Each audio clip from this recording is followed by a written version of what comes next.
Welcome to episode 6 of Duality of Nerds, where we aim to prove that no matter how different two people seem to be, they can always be united by the love of all things nerd.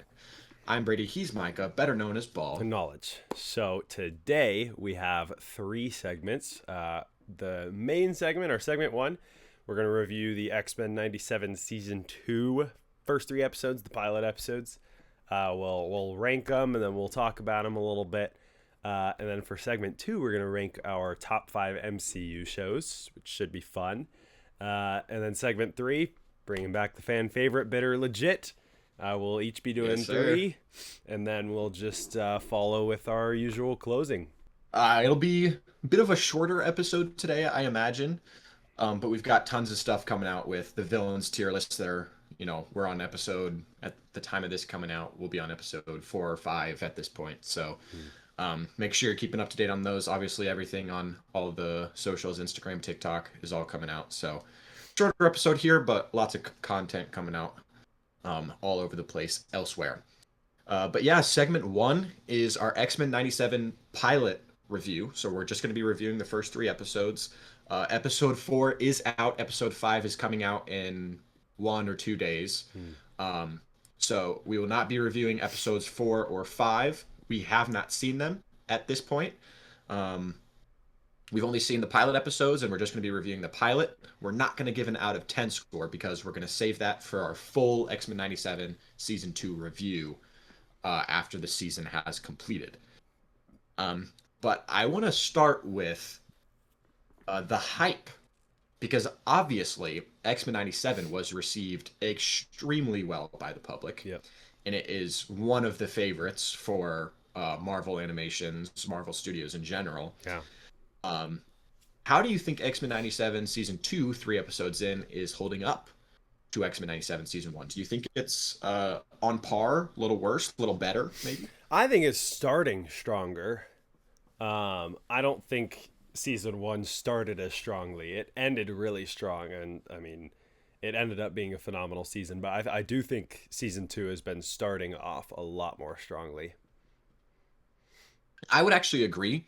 I think that's because of one of the 3 episodes for me. When we rank the 3 episodes, I'm wondering if we'll have the same favorite of the 3. But for me, it really is. I agree with you. It's starting off a little stronger than X-Men 97 Season 1, but it's only because of one of the episodes. I think the other 2 episodes of the pilot weren't as good as even the beginning of X-Men 97 Season 1. But yeah, let's rank. So obviously let's just talk a little bit about the episodes. Obviously, spoiler warning, we're not doing any non-spoiler review. Yeah. But we have episode 1, which is Jean Grey and Scott, and that storm on the... Who else was with them? That other guy's name who is in love with I don't Storm. remember his I name. don't remember his name. Yeah. I don't like I his don't remember character, Storm's so name. I also don't like his character. But anyway, so it's them, and they're in the future. It's like the 40th century or something like that, with the one chick with the braid. Yep. They're future's like here. hyping up Nathan, being parents, saying goodbye to him, letting him figure out himself. He's supposed to be some prophecy kid. Yep. And then they said goodbye. At the end of the episode 2 was X-Force versus the X-Factor. And the Cable-led X-Force recruiting Jubilee and Sunspot to the X-Force, and then that was the whole prison breakout episode. Yep.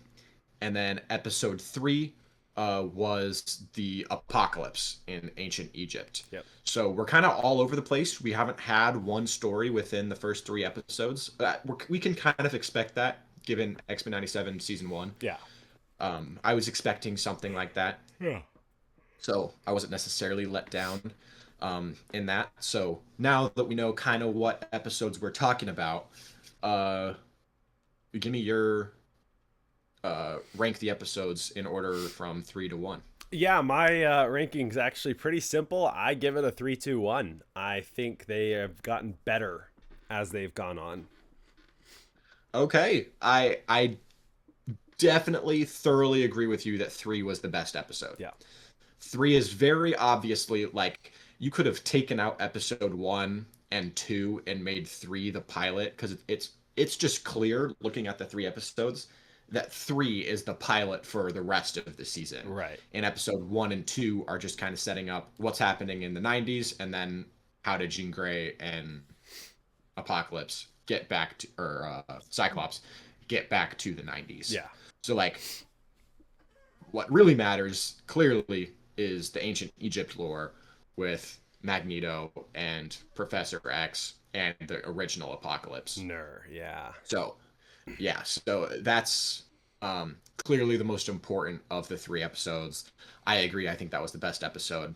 But then my number 2 is actually episode 1. I thought episode 1 was a little better than episode 2. Okay. I think that's probably slightly because I don't really like Jubilee's character at all. Okay. Fair. I like Sunspot's character a lot. I do not like Jubilee's character. I I'm think she's flipped. really obnoxious. I'm actually flipped there. I don't love Sunspot, but I do really like Jubilee. So that probably Really? Yeah, weirdly enough. I think part of that is just I went back and I watched a lot of the original X-Men show, and so you get them finding Jubilee and her start. So I just have more attachment to her character after seeing kind of her origin.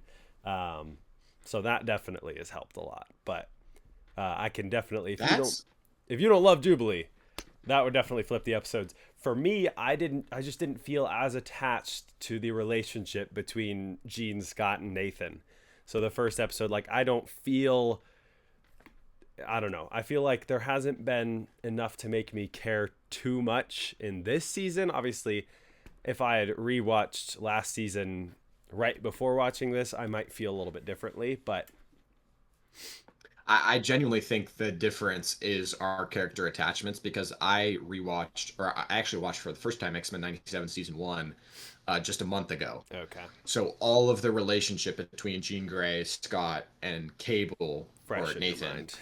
is fresh in my mind. And like I remember they're in the ghost town and Cable sitting on the diner, and then Jean Grey uses her powers to like show her and Scott and talk to Nathan as Cable, and then Scott takes off his glasses to say, "You have my eyes." That whole sequence and relationship building was really, really strong for me. Yeah. And I don't have any of your experience with X-Men 96, the original, to care about Jubilee, so that makes sense why our episodes are flipped. But I think the consensus is that episode 3 was not only the best done episode, but also made us look forward the most to the rest of the season. Oh yeah. Yeah, undoubtedly. Yeah. They did a very great job. I love that we kind of have these 3 different timelines we're working with of the beginning of Apocalypse, height of his power, and then the 1990s, the most important timeline for the X-Men. I like the time jumping there and all the importance. I think it's really cool. It's a really refreshing contrast to Loki because Loki was a whole lot of timey-wimey, you're very obviously not supposed to understand this, poof, something happened. Where it's like, in X-Men 97, everything is perfectly explained. Yeah. Like, we know how they got to the future, we know exactly how they got to the past, we know exactly how Cable plays into all 3. Yep. We know exactly how Apocalypse plays into the past and the future, and we can assume that he's, because of the end of episode 2, that he's going to the 90s. Yeah. To cut down the X-Men when they're the most powerful or most influential. So I really like it, and it's a good contrast to Loki, where Loki is, you're not supposed to understand it, it's just supposed to be mystical. This is like, you are supposed to understand it, and everything makes sense. Like, it's really easy to track, and I really like it. So I fully agree with you on that point. But moving forward, everyone who has seen this has probably seen episode 4. We will not be reviewing episode 4 or 5. Episode 5 is coming out in 1 or 2 days when this is posted. What are your predictions for what happens at the end of episode 3? Because the Pharaoh shoots like this sunbeam out of his Johnson, whatever. yeah, Adolphus Johnson, that goes right for Apocalypse, and Bishop had just got Magneto, um, Rogue, Beast, Nightcrawler, all those guys, Professor X, and he gave them all the time jumps. And he said, "Let's get you back." And then Apocalypse gets out of the rubble, and then the sunbeam hits them, and we get like just this angle of the sunbeam blowing up where they are. What are your predictions for what happened to them? They'll definitely be fine. It's 100%. between Magneto and Apocalypse himself being able to save them all. Um, Obviously, it's the beginning of Apocalypse, so he hasn't taken all of the other powers thus far.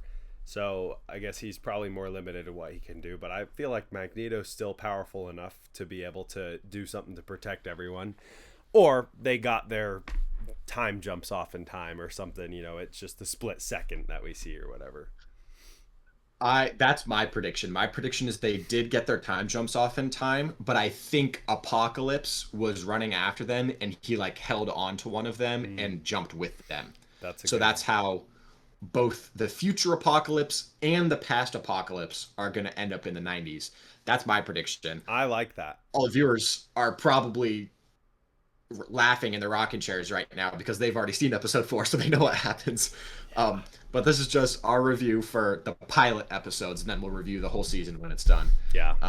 So I think that's my prediction, that they do get their time jumps off, but somehow Apocalypse makes it with them and follows them to the 90s. So episode 4 is going to start with all of the X-Men back in the 90s, but now they're dealing with both Apocalypse threats from both the future and the past. Yeah. Just kind of where I'm leaning. I think that's a very strong theory, and I would agree. I think we know everyone's going to be fine. Yeah, that, and if that does go that direction, it's going to be super interesting, seeing the interaction, because as of yet, the old, or I guess the younger Apocalypse is not as, he's not corrupted, right? He's not been set down this path. Right. So is he going to see his future self and want to go down that path, or is he going to feel the opposite way? And is there going to be Good Apocalypse point. versus Will the Apocalypse? apocalypses be on the same page, or will young Apocalypse try and fight 40th century Apocalypse? Yeah, That's really interesting. I do hope that happens. That would be really cool. yeah, Uh, but the viewers already know what happened. We don't know as of this point. We could be completely wrong. yep, So probably are, who but knows? Probably are. We often are. Um, but yeah, overall, we're not giving it out of tens, but I would say it's good. It's really good. really I'm promising. really looking forward to every episode. Very promising. I don't feel a dip in quality or writing that people were worried about. Given Yeah, the the loss one of writer. they fired one of like the main writers from season 1, Yep. and everybody was freaking out about it. Which, by the way, did you see why he got fired? No. Because he was a male OnlyFans creator. Oh my gosh. So, like, on all of his Twitter accounts, it would be like X-Men 97 writer, and then, like, the next post would be like him and his tiny whities. Okay, honestly, Why fair he got enough. fired. Fair enough. Yeah, I'm okay with them. completely fair enough. Uh, anyways, I just thought that was hilarious. That's crazy. But I know a lot of people were worried that since he was one of the main writers and he's not on the crew for season 2, there was going to be a decline in writing quality. I don't feel that at all. Nope. Through this point, Not even a it little feels bit. like X-Men 97 season 1. Yep. So, um, yeah. So obviously we're looking forward to the rest of the show, and then we'll have our full review, full season breakdown, our out of 10 scores, all of that after the season's up. I'm sure maybe in the coming weeks, if something crazy happens, something like episode 5 of season 1 happens, we'll Yep. probably briefly mention it on one of the episodes. Yeah. But full review is coming at the end of the season finale. But yeah, what are we doing for segment 2?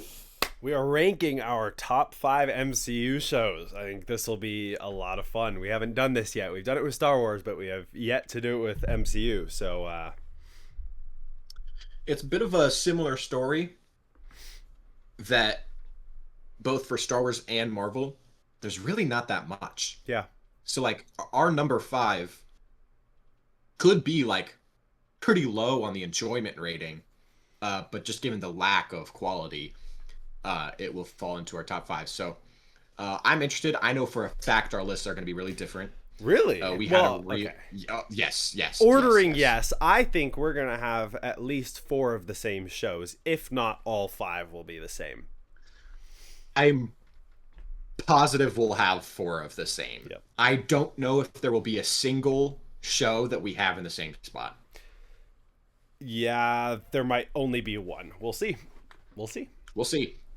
Um, yeah. Do you want to get us started? Do you have any shouts and whisper-ins? I do. So my shout out is Falcon and Winter Soldier.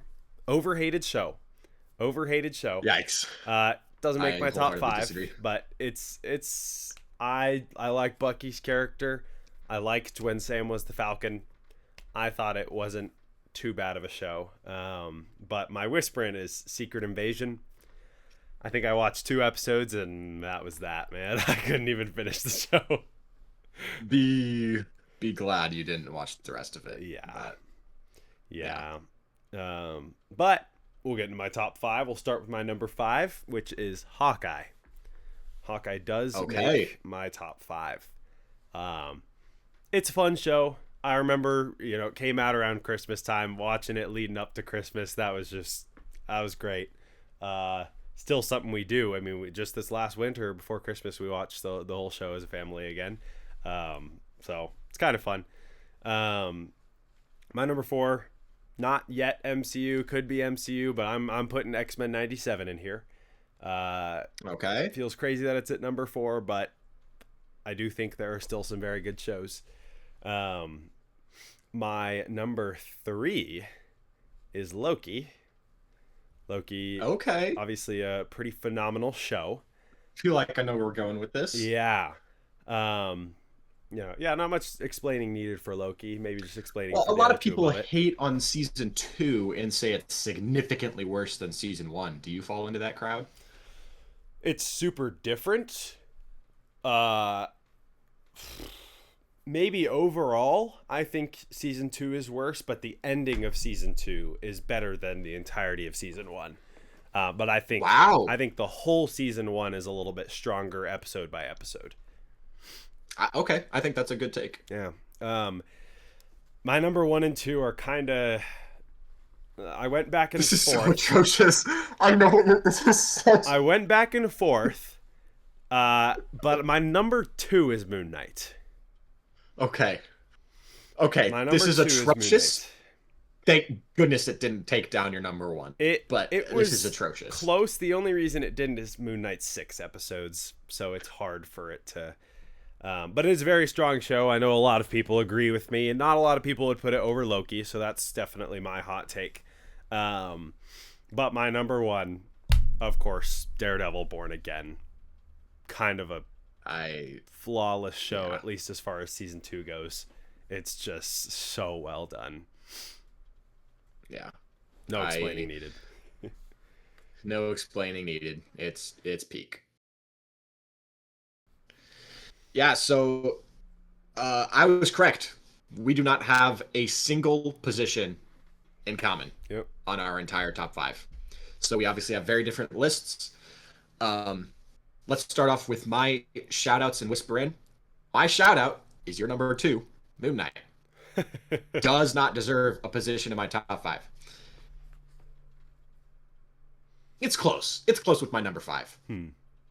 I think Moon Knight is great. I think they completely screwed over the ending. It is they ruined it with, or the start of the downfall was everything on the boat, and the cherry on top to solidify it as a bad show was the massive CGI battle between a hippopotamus and Khonshu, which it just is so dumb. It doesn't make sense. It looks stupid. It looks bad. We don't care about it. It's not the protagonist of it's just bad. It's not. The ending of Moon Knight is simply bad. I really liked episodes 1 through 4. Moon Knight, I was watching it week by week when it came out. We talked about it all the time when it was coming out. It was this huge deal. It was one of the really early Marvel shows. It was a huge deal. We were super hype about it. Through the first 4 episodes, I would have said that Moon Knight is my new favorite superhero of all time. I was so hype about this show, and then they completely ruined it with the boat lore and then the stupid massive CGI battle, which didn't look good, didn't have a place, was bad. So it completely ruined the show for me.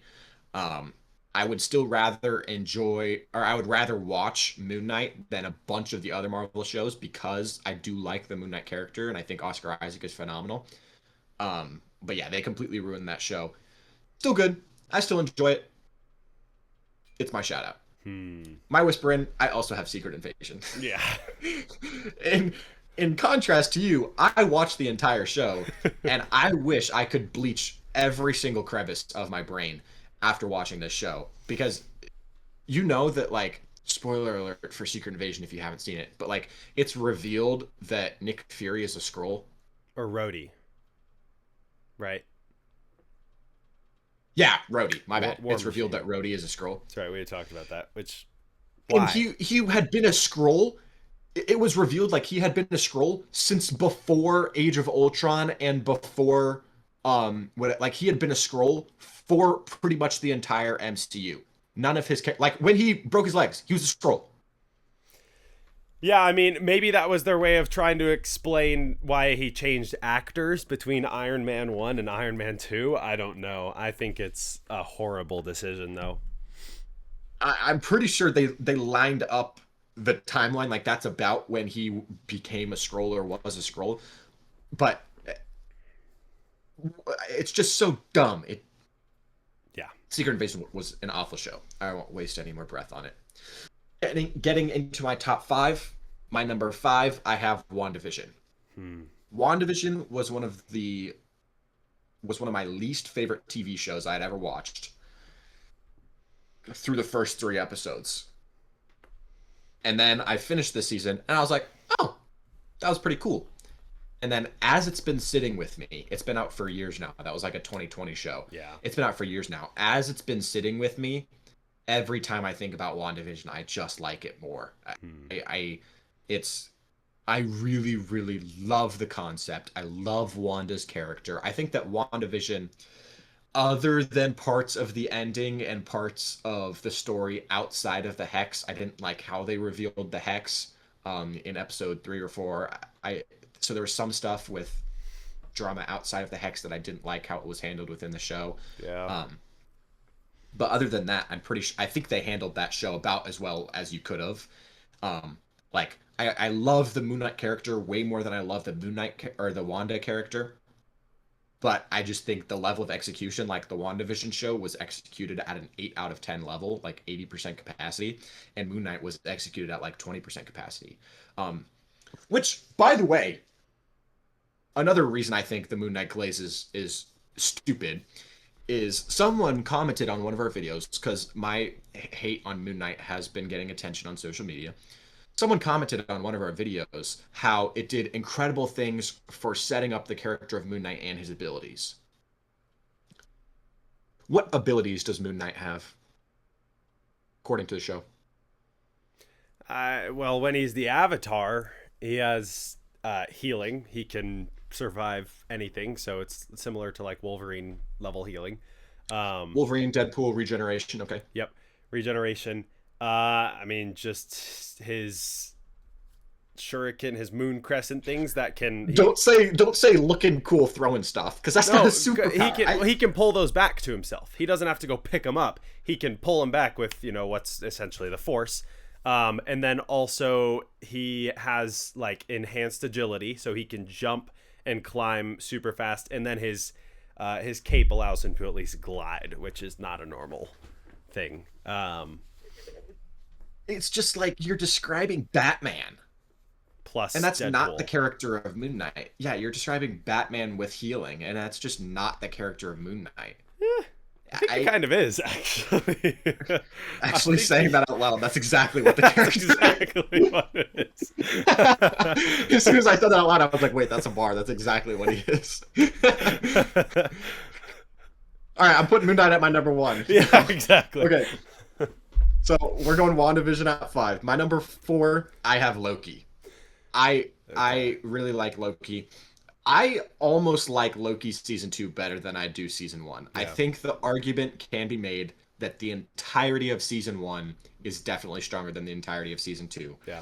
But the highs of season 1 comes nowhere close. Yeah. And I loved season 2 at all of the highs. Yeah, I think Loki was, I don't know why so many people hate on Loki season 2. I think it was great. In a lot of ways better than season 1, and season 1 was an 8 out of 10. Yeah. So Loki is my number 4. I really like Loki. My number 3 is X-Men 97. Given how season 2 goes, I could see it going up again. It's not technically currently MCU, but if you want to technically currently make that argument, Fantastic Four First Steps isn't either. Yeah. Obviously, it's an MCU project. It being currently in another multiverse does not mean it's not a Marvel or MCU project. So I think it should count within my list of MCU shows. Yeah, hate it. And obviously, it's phenomenal. It's a 9 out of 10. Here's where we get into, I think Loki in its entirety is an 8 out of 10. Here's where we get into 9s and higher, starting with X-Men 97 at my 3. My number 2, this show is a 10 out of 10. I have Daredevil Born Again. Both seasons. I have no complaints. Season 1, I didn't like how it started. The rest of the season and season 2 completely made up for it and completely made me not care about a single issue that I had with it. Yep. It was perfect. It's one of the best. This is so tough. I think other than Heath Ledger Joker, I think Vincent D'Onofrio, Wilson Fisk is the best villain I have ever seen. Yeah. I think he is the best actor for a villain in filling the role, in playing the role to the peak potential that the role can be played. In a similar way, where nobody wants to cast a Joker because they know it won't come close to Heath Ledger, I feel like studios should have that feeling with Wilson Fisk. They will. There will never be a better Wilson Fisk than Vincent D'Onofrio. There will not be ever. He's that good. And I think every single time Charlie Cox is on screen, it's phenomenal. I think the supporting characters, Bullseye is one of the strongest in the entire MCU. So it's just, the show is a 10 out of 10. Yep. Even the small side characters like Daniel. Oh, Daniel's like a fire he's such a small part of the show, and even his character is a 10 out of 10. The show is a 10 out of 10. It's incredible. And my number 1, this show is objectively not a 10 out of 10. I don't care. It's my number 1. It's my favorite superhero of all time. It's the Hawkeye show. Yep. I'm looking at this with purple tinted glasses. I do not care. It's not a 10 out of 10. It's not better than Daredevil Born Again. It's not better than X-Men 97. It's not better than Loki. It is better than WandaVision and Moon Knight. But I don't care. It is my number 1 favorite MCU television show. I think it's incredible. I think Jeremy Renner's Hawkeye is phenomenal. I think episode 3 of Hawkeye is one of the best episodes of Marvel television. I think it is probably the best episode of Marvel television. Maybe the finale of Born Again season 2 is gonna, that's changed the maybe rankings. The finale, it has, but maybe the finale of Born Again season 2, maybe episode 5 of X-Men 97 season 1, but Hawkeye's episode 3 is the best episode, I'm just going to say, of Marvel television. He's my favorite superhero. He's done incredibly well. I love seeing all of his powers. I think Kate Bishop is a phenomenal What are his powers? Character. Never missing. That's not a power. He's not a superhero. That is a superpower. It is Never with Bullseye. missing. It is with Bullseye. It's not with Hawkeye. Because Bullseye can do it. Bullseye can do it with anything. Hawkeye can't do it with anything. Hawkeye can't do it with any. Hawkeye can do it with weapons. He can't do it with a fork. We've seen Hawkeye do it with knives multiple times. Yeah, knives, sure, but he's not doing it with a fork and random glass pieces of a chandelier. And so, I would not call Hawkeye as much. The only argument is that Bullseye is more creative. That doesn't mean his superpowers. No, it does mean he's more enhanced, and he's not even technically enhanced. He's just some sort of savant. But Hawkeye's is all through straight up training, which is better, by the way. I think it is more complimentary to say he doesn't have superpowers. He's just simply that good from training. But it is fantastical because you can't get to a level of perfection. Hawkeye did. like in real life, we can't get to a level of perfection of literally never missing, and that's exactly what Hawkeye is as a character. That's such a cool concept. Yeah, I agree with that, of And so course. because it is like fantastical in the sense that like we'll never see it in real life. I mean, I guess you're right that it is because of all training, and that is. I mean, you don't have to convince me to love all of Hawkeye's story. Yeah. He's my favorite superhero ever. I love Hawkeye. Um, but I do think it falls into the realm of it's fantastical enough to literally never miss that qualifies as a superpower. But Moon Knight, on the other hand, should have actual superpowers, which I guess he kind of does. But um, anyways, so like I said, Hawkeye, not the best show on this list. I don't give a crap. He's my favorite superhero. Yeah. The show was done well enough for me to call it my favorite Marvel show ever. So my number one is Hawkeye. I don't hate it. I don't hate it at all. I think it's a fun show, and it's a great character. Too bad you're a B tier Hawkeye in Marvel Rivals. Not true. I averaged like 15 final blows per 10 minutes. Just because you're 15.4 does not mean you're the better Hawkeye. Bruh, that's exactly what that means. Okay. Anyways, I think we can move on to segment 3 here. Bitter legit, bringing back a favorite. The fan favorite, Bitter Legit. For people who don't know, one of us is just in the segment of Bitter Legit. One of us says a claim, and the other person has to decide whether or not they think that that claim is a bit or that's a legit claim that the other person has. I would like to get us started if you don't mind. Yeah, absolutely. Bit or legit? The Lakers have a chance without LeBron James, Rui Hachimura, Luke Kennard, Marcus Smart, DeAndre Ayton, or Jackson Hayes. It's definitely a bit. That's 100% a bit. We're not winning Jack Crap next season. Okay, don't get me wrong. Don't get me wrong. You can never count out Luka Doncic. He is the best basketball player in the world. You can't count him out. But I just listed 8 of the 10 starters from last season, all gone, including 2 50% three-point shooters, the greatest basketball player of all time, and both of our centers, and a former defensive player of the year. Yep. That's who I just listed that we lost. Yeah, that's a bit. I don't think we're going to win anything next year. Yeah, at least we got a couple more Maybe- white boys. Yeah, exactly. Hey, Walker Kessler to the moon. To the friggin' moon. Snowtime We're Lakers. saved. Man. Snowtime Lakers. We've got Dalton Connect, Austin Reeves, and Walker Kessler. We're saved. Oh, Anyways, back to being a nerd podcast. Sorry, go ahead. yeah. All right. I'll do my first bit or legit. John Walker is a good Captain America. That has to be a bit. I'm saying bit. That's a legit take. I think he was a great. Defend it. His qualifications. I mean, he was a decorated soldier and veteran. He was super successful in all of his missions as a soldier. Obviously, he's not going to, make up to superhuman, what do you call it? Super serum, super soldier. He's not gonna, now. I mean, I guess now he's a super soldier, right? But when he was first Captain America, he wasn't a super soldier, so he was not gonna live up to that. But as far as a human can go, he was really good. But the character of Captain America is not a good soldier. It's a good man and a leader. Yeah, but John Walker is. I would argue. Leader, I would argue. not a good man.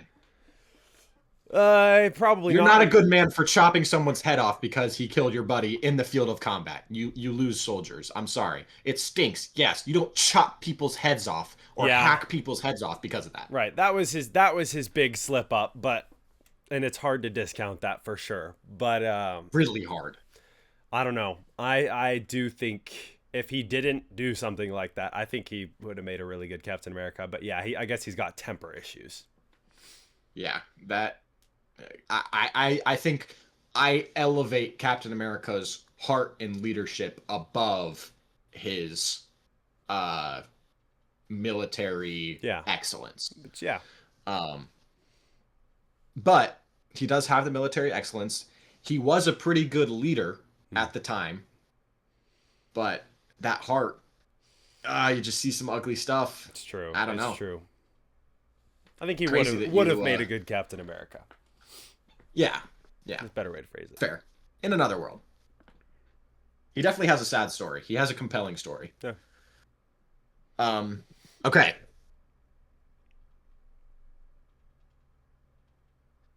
Clip time. Bit or legit? The Last Jedi is significantly better than a Phantom Menace. That has to be a bit. That's definitely a bit. It's a legit take. You think it's significantly better? That's crazy. Significantly better. I don't think there's. You can't. The only argument you have is Duel of the Fates, and I have Luke staring down the First Order. I think those two climaxes are just as good as each other, and the rest of the movies do not compare. They are similar in having sloppy writing, sloppy acting, and some bad shots. But the rest of the movies do not compare. I can't simply agree. on the fact that a Phantom Menace is so boring, and The Last Jedi has some really good stuff in it. You're gonna get so many Top Guy comments, man. I can't agree. I mean, Qui-Gon, Maul, Duel of the Fates, yeah. Plus pod racing. The pod racing sequence is epic. Ben Quaterneros is amazing. I think that alone. I don't think the pod racing sequence is as good as you think it is. Yeah, which you're crazy for. You've never seen it on a good sound system. You've never watched it on a good sound system. I think that's like a 6 out of 10 Star Wars sequence. That's a crazy I think it's take. like above average. I think you are wrong. The pod racing sequence is epic, and I think they did well with introducing Anakin and his character and getting to see some of Obi-Wan's growth. I think Phantom Menace, aside from the Gungans, was a pretty solid movie, and I do not think it comes close to the... You can't say aside from the Gungans when it's 60% of the movie. Yeah, sure, but that's like I do like the Gungan War. The Gungan War is fun to watch, and getting to see the Separatist battle droids for the first time is cool. I mean, the force field is cool. Whatever those weird purple balls that they have, it's a fun, enjoyable movie, and I think it feels more Star Wars than The Last Jedi does. That's not even sort of true. You think it feels more Star Wars? 100%. All of the Holdo maneuver, that doesn't feel like peak Star Wars? No, because it's not even accurate to how it would work in Star Wars.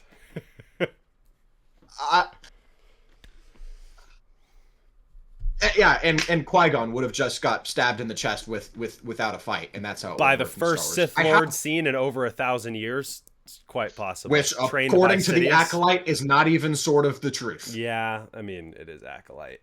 So, yeah. But I'm just saying, if you want to take the peaks over of the a couple hundred years, but I don't. Right, but if you want to take the peaks of the peaks, you have Duel of the Fates as the peak of the Phantom Menace, and you have Luke Skywalker staring down the entire First Order, which at the start of the movie he said, "What do you want me to do? Stare down the First Order with a light sword?" That's exactly what he did. And Duel of the Fates clears it. Duel of the Fates is not better than Luke staring down the entire First Order. Clears it. And then the Holdo maneuver is so much better than the pod racing sequence. No, it's not. Oh, you're going to get flamed. You take the peaks of both. I'm not going to get flamed. You take the peaks of both movies. I think the start, taking down the Dreadnought. I think that sequence was sick. That was sick. I will give you that. That's also better than cool. pod racing. No, I will not give you that. But I do. Oh, that's a rough take. Yeah. Last Jedi is significantly better than Phantom Menace. That is a legit take. That's a rough take. Wow. Guess we'll see what people think, but well, we'll go on to my next take. Bit or legit? Pirates 5 is a top 3 Pirates movie. Yeah. This is a good take. I don't know if you have it, though. This is a really good take. I'm guessing... Yeah, that would be legit for me. I'm going to say that's legit. It is legit. I think Pirates Great 5 take. is a great Great movie. take. Javier I Bardem agree. is a phenomenal actor. We know he plays really good villains. I think he does a great job. I love getting to see the origin of Jack Sparrow, seeing young Jack Sparrow against this Spaniard captain, and how that, culminates in Awesome. this movie. Captain Barbosa is probably my favorite character in all of Pirates, so I like to see more of his story develop, especially with his daughter and him sacrificing himself. I think that movie was really well done. After that last segment with Phantom Menace and The Last Jedi, this is so refreshing to hear. I agree with every single word you just said. Wholeheartedly agree. That is a phenomenal take. Yeah. Zero disagreements. Zero problems. Great movie. Great movie. All right, my third and last bit or legit. The Hunger Games franchise, as a collective franchise, is way better than the Harry Potter franchise as a collective franchise. See, I know what I think about this. Collective franchise. I think movie by movie, the Hunger Games movies are definitely stronger. Actually, I might even say they're just all of them. I think that's a legit take. It's actually a bit. Is it really?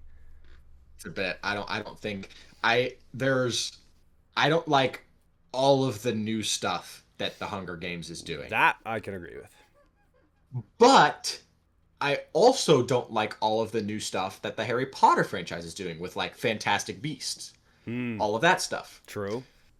So I think the original franchise of Hunger Games and original franchise of Harry Potter story and Harry Potter franchise, I think those are pretty dang comparable, slightly giving the edge to Hunger Games. But I don't like the new stuff of both franchises, and I don't like the new stuff of Hunger Games more than Harry Potter, which just gives Harry Potter the edge. And I do think that the Harry Potter movies are more rewatchable than the Hunger Games movies. Yeah, I think the Hunger Games definitely rely on twists a little bit more. It's kind of how I felt with, which this is, feels random, but Rings of Power season 1 gets a lot of hate. I understand a lot of it, but taking it as a show objectively, not as a Lord of the Rings fan, it was really, really cool to watch for the first time. But that's because it relied on you not knowing what's going to happen in the next episode.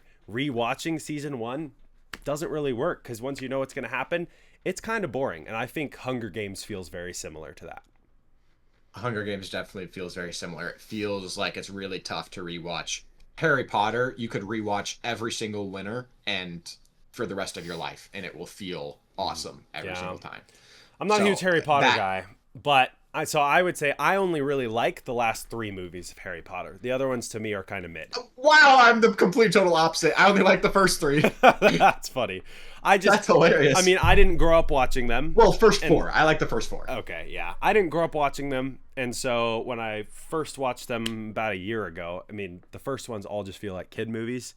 So it was kind of harder to enjoy at my age being the first time I watched them, whereas the latter ones didn't feel that way. So that's probably most of the reason there.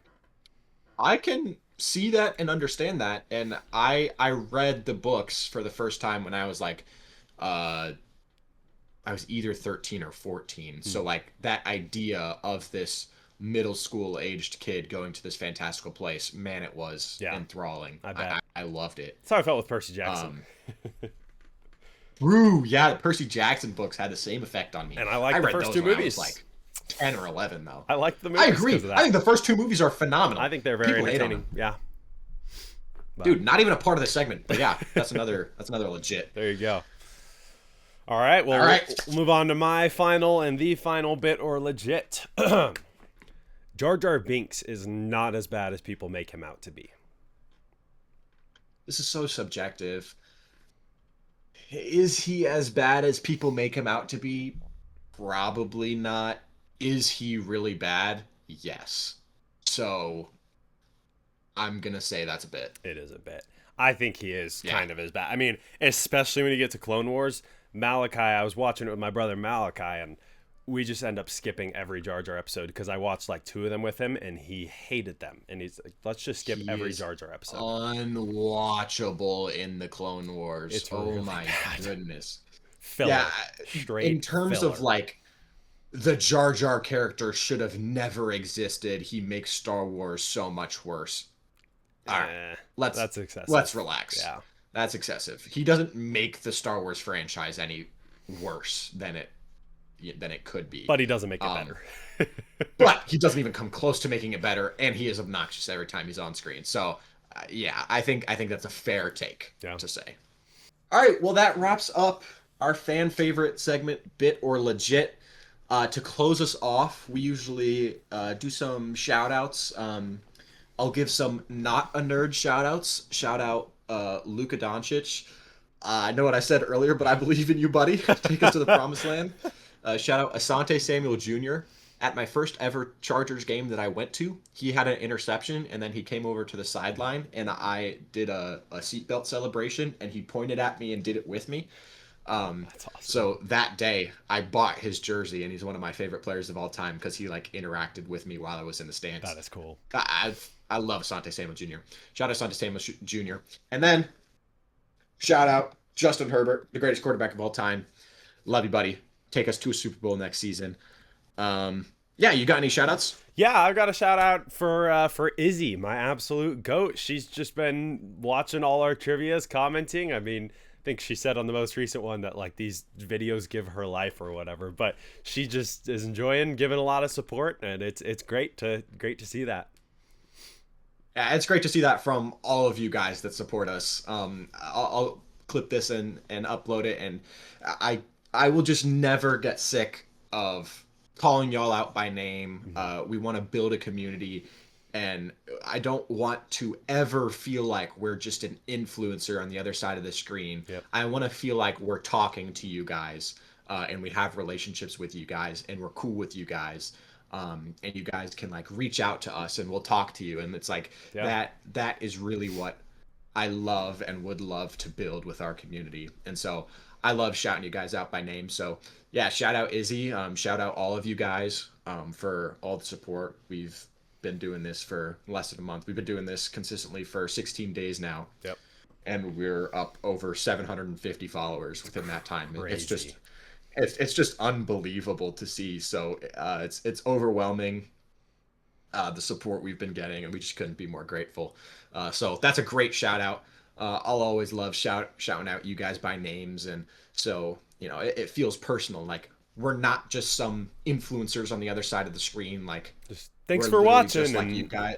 Yeah, exactly. That's not us. We're literally exactly like you guys who scroll reels and do the same stuff you guys do Yeah. and look for all the same sorts of entertainment. It's just we started recording ourselves and uploading it for you guys. Like there's no difference between us as people and you guys as people. Yep. And we want that to be clear with building our community. So yeah, shout out Izzy and all the others. Couldn't be more grateful. We love you guys. Yeah. Yeah. So this has been our episode 5. We're looking forward to our next episode, which will be talking about just kind of the hype leading up to Spider-Man Brand New Day. So we will look forward to that and see you all then.